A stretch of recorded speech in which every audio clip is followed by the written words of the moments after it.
kembali lagi di channel aku. Oke, hari ini aku mau ceritakan misteri, bukan misteri tapi cerita horor yang akan aku persembahkan, yaitu dengan judul Desa Gaib. Sebelum itu, ini hanya sebuah karangan fisik, jadi jangan dianggap nyata atau dibawa serius. Hai, kenalin, nama aku Dewi. Aku punya tugas dari guruku, namanya Pak Budi. Kita harus KKN di suatu desa. Nah, kita dikasih kelompok. Masing-masing kelompok anggotanya 4 orang. Nah, aku kebagian sama teman-temanku, yaitu ada Lala, Bella, sama Andre. Dan termasuk aku. Kita lagi cari desa buat KKN. Nah, kita itu lewat jalan raya. Aku lihat ada nenek-nenek ngeliatin mobil kita terus. Di situ aku nggak nyaman kan, dilihatin dari tadi. Tapi anehnya nenek itu kayak ngasih syarat jangan pergi ke desa. Nah, aku tahu maksud nenek itu kan, dan aku ngomong ke yang lain, tapi mereka nggak percaya dan anggap aku bohong. Ya udah, kita pergi jalan sampai ketemu desa. Kebetulan Lala itu kenal sama kepala desa, dan aku sama temen-temen minta tolong buat KKN di desa itu. Berkali-kali kepala desa itu nolak. Oh ya, kepala desanya sebut aja Pak Agus. Nah, akhirnya kita dibolehin KKN kan. Tapi kita harus ingat larangan untuk KKN di desa itu. 1, jangan suka pergi jam 12 malam. 2, jangan ramai saat malam. Dan aku sama yang lainnya setuju sama syarat itu. Dan akhirnya kita boleh masuk desa itu. Desa itu memang desa pada umumnya, tapi aku ngerasa aneh. Kenapa semua warganya kok mukanya pucat sama mereka sedikit banget? Tapi apa mungkin karena ini di tengah hutan ya? Lalu aku berdiam sejenak. Aku masuk ke dalam rumah yang disiapkan oleh kepala desa. Lalu aku sama yang lain tidur. Lalu aku kebangun karena ada suara rame banget di luar. Pas aku lihat gak ada siapa-siapa, tapi aku ngerasa banyak orang yang ngeliatin aku. Dan aku langsung tidur karena ketakutan. Pagi harinya kita bagi tugas. Sebelum bertugas, aku mau ngasih makan hewan di sana. Lalu aku lihat Pak Agus melihat sebuah tempat yang ada tulisan dilarang masuk. Aku yang penasaran juga memperhatikan tulisan itu. Semakin lama aku perhatikan, seperti tidak yang aneh dengan tempat itu. Aku melihat juga desa, tapi ada tulisan larangan dilarang masuk. Desa yang aneh, ujarku. Aku jalan sembari pergi untuk menanyakan apa pekerjaan orang-orang yang ada di desa ini. Lalu aku selesai mengerjakan tugas yang disuruh atau dibagi oleh teman-temanku. Aku langsung kembali kepada rumah atau rumah yang disiapkan oleh Pak Agus. Aku mau tidur. Sebelum tidur aku ingin mandi. Pas sekali Lala juga baru pulang dari mengerjakan skripnya. Lalu Lala dan aku, kita bersama-sama akan mandi. Lala yang berjaga di luar, sedangkan aku yang pergi mandi. Nah, di desa itu nggak ada kamar mandi, jadi kita menggunakan candi buat mandi. Aku akhirnya masuk ke dalam candi itu. Aku mandi, tapi sepanjang mandi aku merasa banyak orang yang ngeliatin aku. Tiba-tiba pas aku mandi, aku dengar suara nyanyian aneh. Nyanyian itu memang merdu, tapi liriknya seperti aku pernah kenal, seperti lagu apa gitu. Tapi padahal tidak siapa-siapa. Mungkin saja itu Lala, ujarku. Saat aku mandi dan selesai, aku ingin keluar, tapi pintunya tiba-tiba terkunci dengan rapat.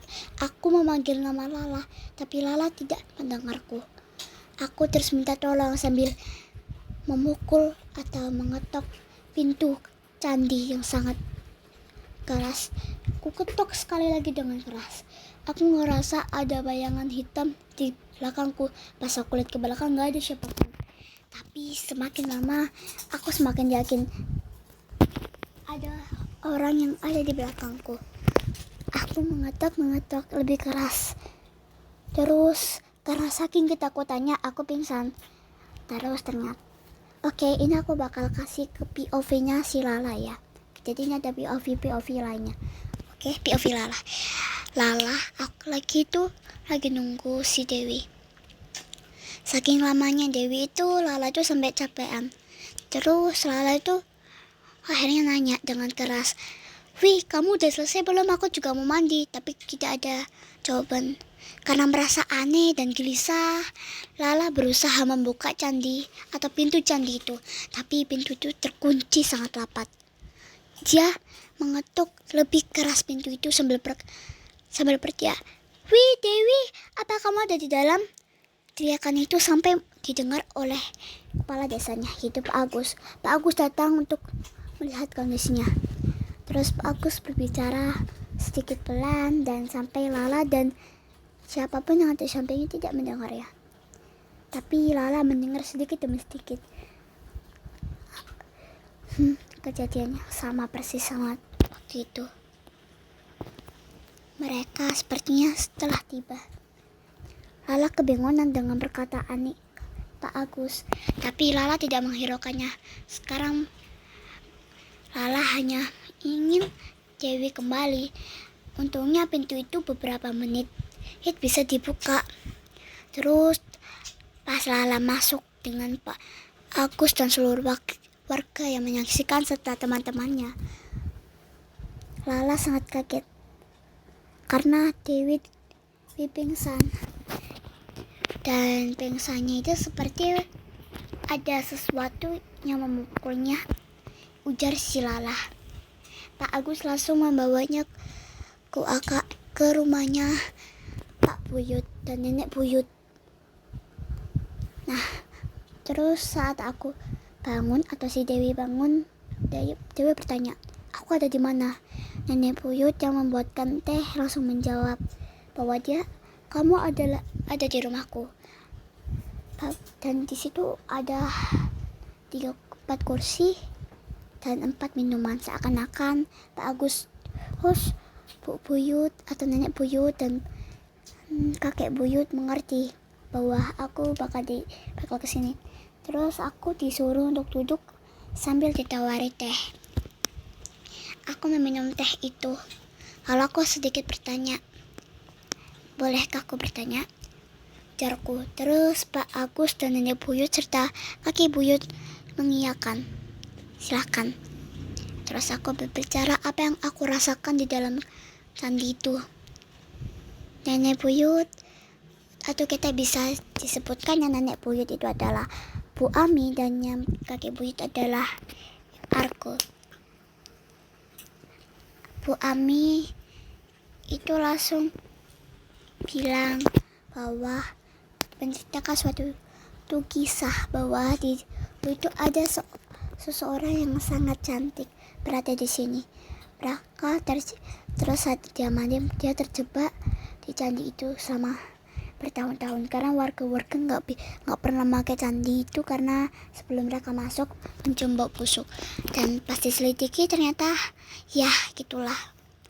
Dan akhirnya itu dimakamkan di tempat kuburan. Sejak saat itu mereka mendengar suara nyanyian dan hal-hal aneh di candi itu. Terus Pak Argo juga menceritakan bahwa ada beberapa anak yang juga akan melakukan KKN di desa itu. Namun sayangnya mereka masuk desa gaib. Dan ya, mereka tak pernah kembali lagi beribu-ribu tahun hingga tahun sekarang. Ujar si Pak Argo. Aku yang sedang meminum teh itu merasakan gelisah. Terus Pak Agus berkata kepadaku, "Hei, jika kau merasa ketakutan, mending kamu tidurlah, kembalilah di rumahmu. Jika kamu merasakan hal aneh, ceritalah kepada kami akan selalu mendengarnya," ucapnya. Lalu aku mengikuti saran dan aku tertidur. Lalu aku melihat saat aku bangun sudah malam hari. Aku melihat teman-temanku baru pulang. Terus kita makan bersama. Nah, si Andre ini pulang dengan keadaan aneh. Dia kayak mulai kayak apa gitu, depresi atau merasa sesuatu yang aneh. Terus dia cerita, dia awalnya pergi gak sengaja tersesat di hutan. Dia cari bantuan orang-orang desa, dia teriak-teriak, tolongkan.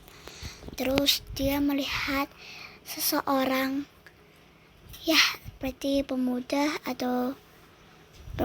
dan masih banyak anak seperti kita. Aku melihat dan bertanya kepada mereka, tapi mereka hanya diam. Tapi sesaat aku berbalik sebentar, mereka menghilang. Lalu aku merasakan hawa-hawa orang yang seperti melihatiku. Ujar si Andre. Mereka langsung ketakutan, begitupun si Dewi. Dewi memutuskan untuk tidur dan yang lain juga mengikuti sarannya. Tapi sebelum tidur, Lala mendengar bisikan aneh. Bisikan itu kayak jangan tidur. Tapi Lala berusaha menghiraukannya. Akhirnya Lala pun tertidur lalap. Oh ya guys, ini ceritanya aku lanjut part 2 ya. Soalnya nanti kalau aku langsung gabung, nanti takutnya itu bakal durasinya kepanjangan dan kalian bakal bosan. Oke guys, mungkin di sini dulu ya video aku. Jangan lupa like, comment, and subscribe. See you guys.